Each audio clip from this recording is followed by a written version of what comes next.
ಎಲ್ಲರಿಗೂ ನಮಸ್ಕಾರ. ಭಗವದ್ಗೀತೆಯ ಇಂದಿನ ಸಂಚಿಕೆಯಲ್ಲಿ ನಾವು ಸಾಂಖ್ಯಯೋಗದ 42, 43 ಮತ್ತು 44ನೇ ಶ್ಲೋಕಗಳನ್ನು ನೋಡ್ತಾ ಹೋಗೋಣ. ಇಲ್ಲಿ ಹಿಂದೆ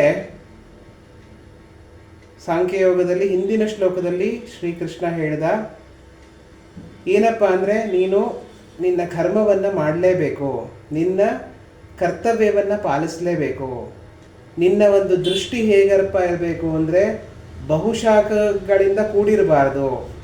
ಅಂದರೆ ಒಂದೇ ನೇರವಾಗಿ ಇರಬೇಕು ನಿನ್ನ ದೃಷ್ಟಿ. ಆ ದೃಷ್ಟಿಯಲ್ಲಿ ಇಟ್ಕೊಂಡು ಆ ಒಂದು ದಾರಿಯಲ್ಲಿ ನಡೀತಾ ಹೋದರೆ ನಿನಗೆ ಫಲ ಸಿಗೋದು ಖಂಡಿತ. ಆದರೆ ಫಲದ ಬಗ್ಗೆ ಯೋಚನೆಯನ್ನು ಮಾತ್ರ ನೀನು ಮಾಡೋಕ್ಕೆ ಹೋಗಬೇಡ. ಯಾರು ಫಲದ ಬಗ್ಗೆ ಯೋಚನೆ ಮಾಡ್ತಾರೋ ಅವರಿಗೆ ದಾರಿ ಕ್ರಮಿಸೋದು ಸರಿ ಹೋಗಲ್ಲ. ದಾರಿಯನ್ನು ಕ್ರಮಿಸುವಾಗ ಅಡೆತಡೆಗಳು ಬಂದ್ಬಿಡುತ್ತೆ. ನೀನು ದಾರಿಯಲ್ಲಿ ಹೋಗೋ ಕೆಲಸವನ್ನು ಮಾಡ್ತಾ ಹೋಗು, ಮುಂದೆ ಆ ದಾರಿಯಲ್ಲಿ ಹೋಗು. ನಾನು ಹೇಳ್ಕೊಡ್ತೀನಿ ನಿನಗೆ ದಾರಿ, ಆ ದಾರಿಯಲ್ಲಿ ಹೋಗು. ದಾರಿಯಲ್ಲಿ ಹೋಗಬೇಕಾದ್ರೆ ನೀನು ಫಲದ ಬಗ್ಗೆ ಯೋಚನೆ ಮಾಡ್ಕೊಂಡು ಹೋಗಬೇಡ.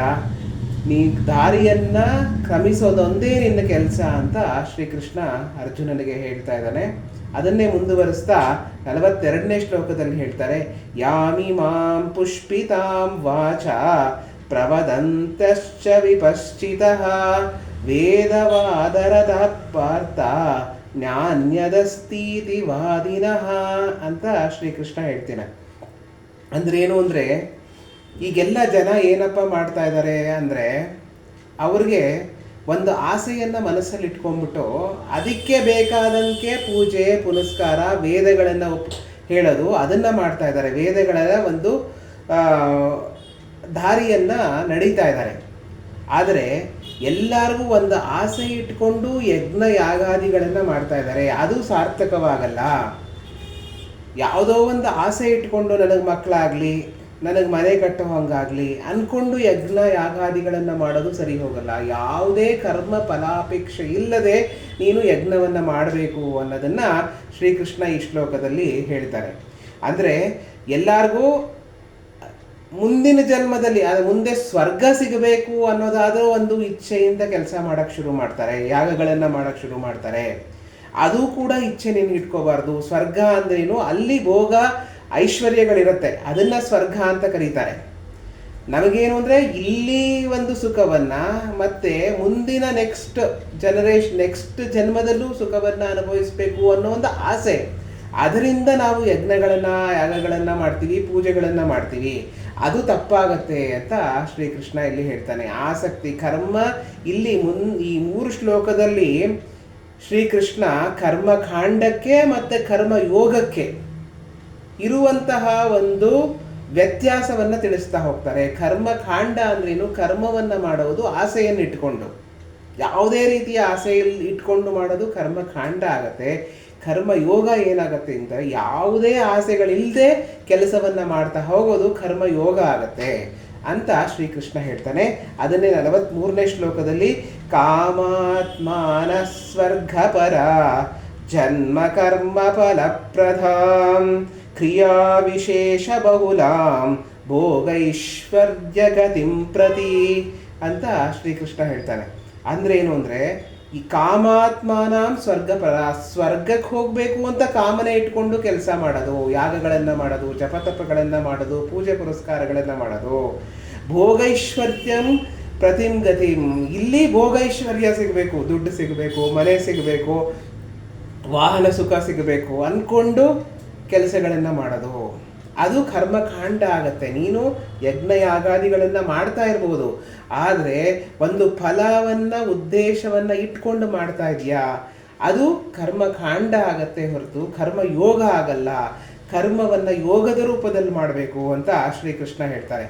ಅಂದರೆ ನಿನಗೆ ಒಂದು ಆಸೆ ಅನ್ನೋದು ಇರಬಾರ್ದು. ಈ ಕರ್ಮವನ್ನು ಮಾಡೋದ್ರಿಂದ ನನಗೆ ಇಂಥದ್ದು ಸಿಗತ್ತೆ, ಈ ಯಾಗವನ್ನು ಮಾಡೋದ್ರಿಂದ ನನಗೆ ಇಂಥದ್ದು ಸಿಗತ್ತೆ ಅನ್ನೋ ಆಸೆ ಬಿಟ್ಟು ಕೆಲಸವನ್ನು ಮಾಡು ಅಂತ ಶ್ರೀಕೃಷ್ಣ ಇಲ್ಲಿ ಹೇಳ್ತಾನೆ.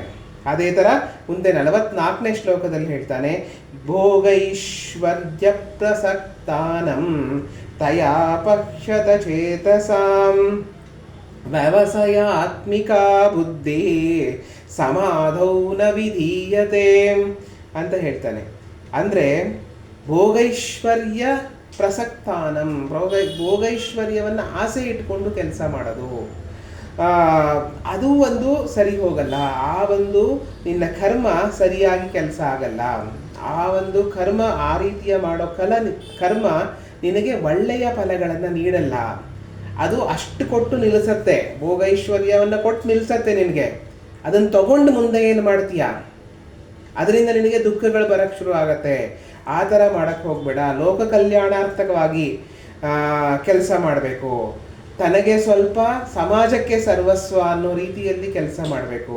ಎಲ್ಲ ನನಗೆ ಬೇಕು, ಸಮಾಜದಲ್ಲಿರೋದೆಲ್ಲ ನನಗೆ ದಕ್ಕಬೇಕು ಅನ್ನೋದು ಮಾಡಿದರೆ ಅದು ಕರ್ಮ ಕಾಂಡ ಆಗತ್ತೆ ಹೊರತು ಕರ್ಮ ಯೋಗ ಆಗಲ್ಲ ಅಂತ ಶ್ರೀಕೃಷ್ಣ ಈ ಶ್ಲೋಕದಲ್ಲಿ ಹೇಳ್ತಾನೆ.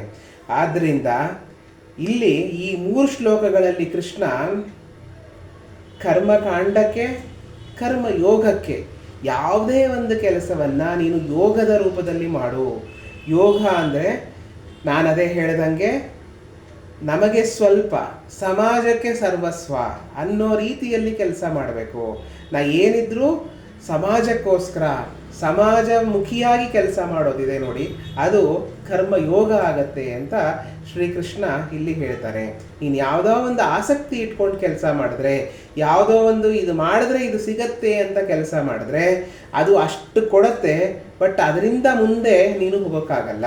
ನಿನಗೆ ಸ್ವರ್ಗ ಸಿಗತ್ತೆ, ಸ್ವರ್ಗಕ್ಕೂ ಮಿಗಿಲಾದ ಒಂದು ಸುಖ ಮತ್ತು ಒಂದು ಎಂಡಿದೆ, ಅದು ನಿನಗೆ ಗೊತ್ತಾಗಲ್ಲ ಅಂತ ಶ್ರೀಕೃಷ್ಣ ಇಲ್ಲಿ ಅರ್ಜುನನಿಗೆ ಹೇಳ್ತಾನೆ. ಇದಿಷ್ಟು ಇಲ್ಲಿಗೆ ನೋಡ್ತಾ ಇಲ್ಲಿಗೆ ನಿಲ್ಲಿಸೋಣ. ಮುಂದಿನ ಶ್ಲೋಕಗಳನ್ನು ನೋಡ್ತಾ ಹೋಗೋಣ. ಎಲ್ಲರಿಗೂ ನಮಸ್ಕಾರ.